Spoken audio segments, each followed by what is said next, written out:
ងរីងរៃព្រមតែរូបស្រីតតចោល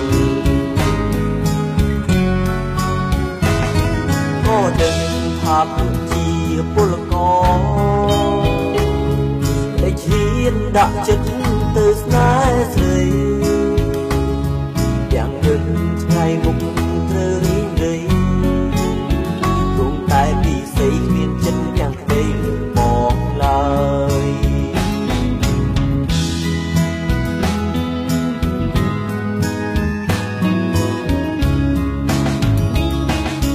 ពេលពលក៏គ្មានន័យស្រកព្រួននោះស្រីត្បូងស្នេហា